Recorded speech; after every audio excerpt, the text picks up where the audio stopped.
Hola a todos y bienvenidos a mi canal de YouTube. En el capítulo de hoy vamos a revisar las variables, el número de variables de argumentos con el operador asterisco y vamos a revisar las funciones con diferentes argumentos. En uno de los capítulos pasados veíamos un repaso de los diferentes tipos de argumentos que podemos poner en una función. Nosotros veíamos entonces que al definir una función, darle su nombre, en ese caso poníamos una función que se llamaba sumar nombres, podíamos ponerle argumentos de posición, de llave o argumentos por defecto. Sin embargo, nosotros no siempre vamos a saber la cantidad exacta de argumentos que va a tener nuestra función. Por ejemplo, la función imprimir es una función que me concatena diferentes strings en una frase completa.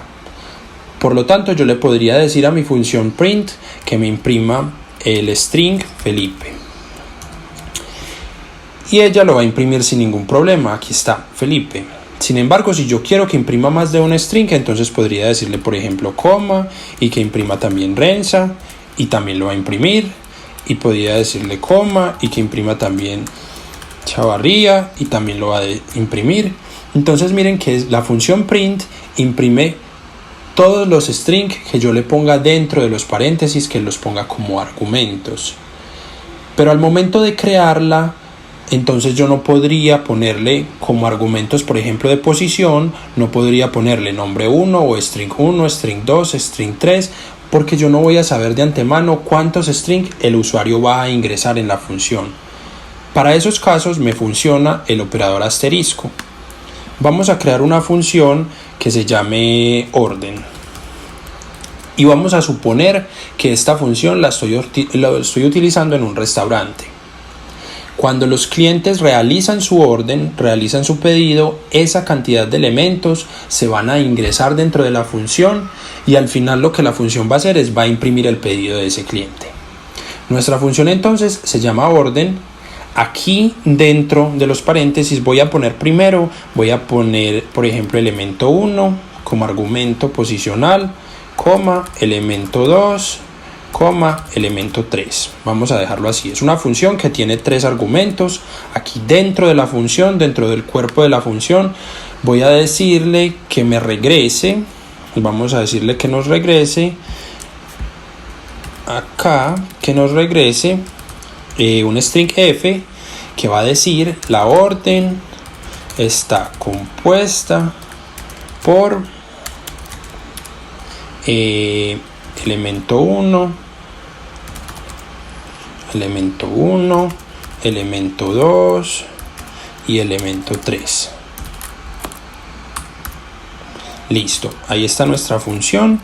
Cerramos el string f y así está bien. Fuera de la función vamos a imprimirla, vamos a llamar esa función, le pusimos como nombre orden y dentro del paréntesis vamos a ponerle los argumentos. El primer elemento que sea por ejemplo pan, el segundo elemento que sea arroz y el tercer elemento va a ser maíz, por ejemplo.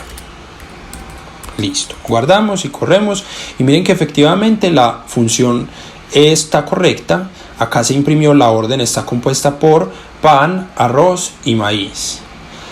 Pero supongamos que ese mismo mesero va a una mesa siguiente o va a un local siguiente y ese usuario ya no solamente pide pan, arroz y maíz, sino que además está pidiendo carne.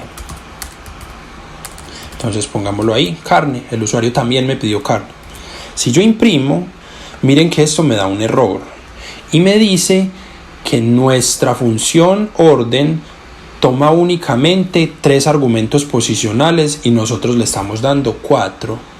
Aquí es donde podemos utilizar el operador asterisco porque de antemano yo no voy a saber o yo no puedo saber cuántas cosas me va a pedir el usuario. Como yo no puedo saber eso, yo necesito tener una forma en la que mi función no se dañe, en la que mi función se rompa al momento en el que el usuario me pida más argumentos.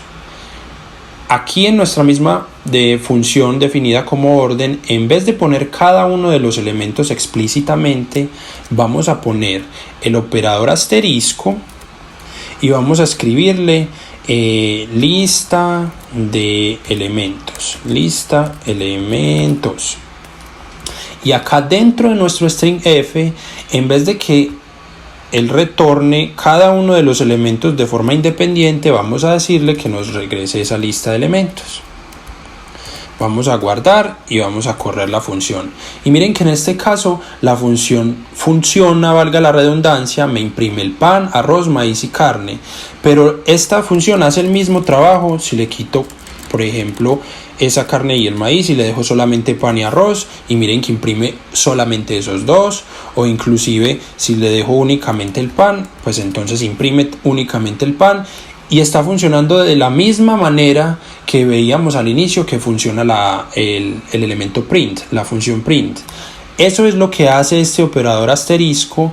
Él toma una lista de elementos y la separa en elementos independientes para que se agreguen y funcionen dentro de esta orden que creamos y finalmente se impriman. De esa forma utilizamos el operador asterisco. Con eso terminamos el capítulo de esta semana y los veo la semana siguiente con un nuevo capítulo. Chao.